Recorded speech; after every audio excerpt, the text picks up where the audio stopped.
Hello friends, आज हम batteries के टाइप के बारे में पढ़ेंगे और उसमें प्राइमरी बैटरीज को डिटेल में स्टडी करेंगे। बैटरीज बेसिकली गैल्वेनिक सेल और इलेक्ट्रोकेमिकल सेल ही है, जिसमें इनपुट होता है रेडॉक्स रिएक्शन यानी केमिकल रिएक्शन होती है, यानी कि केमिकल एनर्जी यूज होती है और हमको आउटपुट मिलता है इलेक्ट्रिकल एनर्जी। याद रखना, इनपुट केमिकल रिएक्शन ही होता है एंड आउटपुट मिलता है इलेक्ट्रिकल एनर्जी मिलती है। दो टाइप की बैटरीज होती है, एक होती है प्राइमरी बैटरीज और दूसरी होती है सेकेंडरी बैटरीज। प्राइमरी बैटरीज किसको बोलते हैं? जो नॉट चार्जेबल है, जिसको हम चार्ज कर सकते नहीं है। जैसे कि हम हमारे रिमोट में, घड़ी में जो सेल यूज करते हैं वो सभी ड्राई सेल यूज करते हैं, वो प्राइमरी बैटरीज है। सेकेंडरी बैटरीज रिचार्जेबल है। एग्जाम्पल दोनों के है लेक्लांसे सेल, जिसको हम ड्राई सेल बोलते हैं, जो हम रिमोट में यूज करते हैं, वो प्राइमरी बैटरी से। और मर्क्यूरी सेल, जिसको हम बटन सेल बोलते हैं, वो भी प्राइमरी बैटरी से। सेकेंडरी बैटरीज का एग्जांपल है the lead storage cell and nickel cadmium cell. ये दोनों सेकेंडरी बैटरीज का एग्जांपल है। कहाँ कहाँ यूज होती है? तो प्राइमरी बैटरीज यूज होती है ट्रांजिस्टर में एंड क्लॉक्स में यूज होती है, और सेकेंडरी बैटरीज यूज होती है ऑटोमोबाइल्स में एंड इन्वर्टर में सेकेंडरी बैटरीज यूज होती है।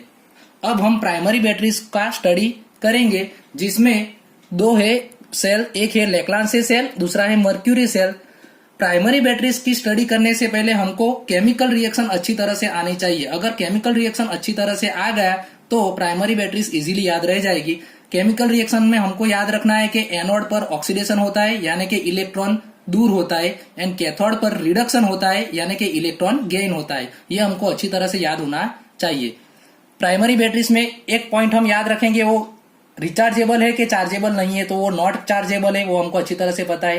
प्राइमरी बैटरीज का आउटपुट वोल्टेज फिक्स होता है, तो सभी प्राइमरी बैटरीज का आउटपुट वोल्टेज हमको याद रखना है। वो एसक्यू में भी आ सकता है।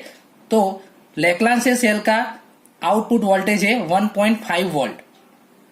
कहाँ यूज होती है? तो ट्रांजिस्टर एंड क्लॉक्स में प्राइमरी बैटरीज यूज होती है। अगर उसका केमिकल रिएक्शन हमको अच्छी तरह से करना है तो कंस्ट्रक्शन पार्ट उसका अच्छी तरह से हमको आना चाहिए। तो हम ड्राई सेल का कंस्ट्रक्शन पार्ट पढ़े तो सबसे पहले उसका जो कंटेनर होता है वो जिंक मेटल से बना हुआ होता है। जो कंटेनर है वो जिंक मेटल का बना हुआ है, उसी को हम एनोड बोलते हैं, यानी एनोड पर जिंक होता है। अब उसको ऊपर से सील किया जाता है और उसके बीच में ग्रेफाइट का रॉड बीच में रखा जाता है, जो वेसल को नीचे टच ना हो। वो याद रखना है, वेसल को जो रॉड है वो टच नहीं होता है। और उसके ऊपर यहाँ कैप लगा दी जाती है, जो आपने देखी है सेल में, ड्राई सेल में ऊपर कैप होती है। इसको आजू बाजू से यहाँ कागज या कोई भी मटेरियल से सील किया जाता है, वो भी हमको पता है। और ऊपर नीचे वाला पार्ट वो ओपन होता है, वो सील नहीं होता है। अब ये जो रॉड है उसके आजू बाजू में मैंगनीज डाइऑक्साइड एंड कार्बन, वो दोनों का मिक्सचर डाला जाता है। और जो बाकी बचा पार्ट है यहाँ, वो पार्ट में NH4Cl यानी ammonium chloride and zinc chloride ZnCl2 की पेस्ट डाली जाती है। यानी कि भले उसका नेम ड्राई सेल है, लेकिन एक्चुअल में ये ड्राई सेल नहीं है। अगर ड्राई सेल होता तो उसमें से इलेक्ट्रिकल करंट कभी पास ही नहीं होता, यूज हमको मिलता नहीं है। इसके अंदर भी पेस्ट है ammonium chloride and zinc chloride की।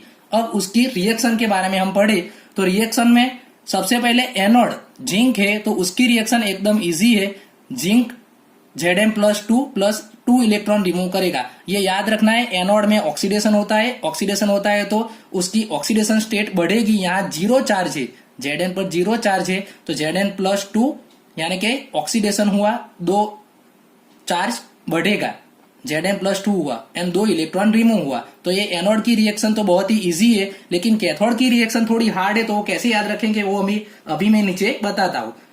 कैथोड में सबसे पहले, यहाँ कैथोड में हमने मैंगनीज डाइऑक्साइड यूज किया है। तो सबसे पहले ये याद रखना है कि जो मैंगनीज डाइऑक्साइड है, वो मैंगनीज डाइऑक्साइड की ऑक्सीडेशन स्टेट चेंज होके, रिडक्शन होके +4 में से +3 बनेगी।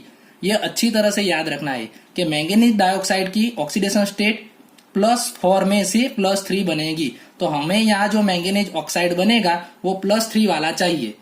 अब ऑक्सीजन की -2 स्टेट होती है, तो Mn की तो +2 होगी, हमको करना है +3 करना है। तो अगर हम यहाँ OH ले, OH हाइड्रोक्सिल आयन, तो यहाँ ऑक्सीजन का चार्ज -2, दूसरा ऑक्सीजन का चार्ज -2, -2 हो गया। हाइड्रोजन का +1, -4 + 1 यानी -3 हो गया, तो यहाँ Mn का चार्ज +3 हो जाएगा। ऐसे हमको MnO2 में से MnOOH मिला, जिसमें Mn का ऑक्सीडेशन चार्ज +3 है। अब हमको ये प्रॉब्लम होगी कि H कहाँ से आया, तो ये H यहाँ पेस्ट जो हमने यूज की है उसमें से एमोनियम क्लोराइड है, एमोनियम क्लोराइड, उसमें से हमको NH4+ में से वो एक H MnO2 को देता है, NH4+ में से एक H MnO2 को देता है, यानी कि NH4+ में से एक H चला जाएगा तो उसके पास NH3 बचेगा, NH4+ का NH3 हो जाएगा।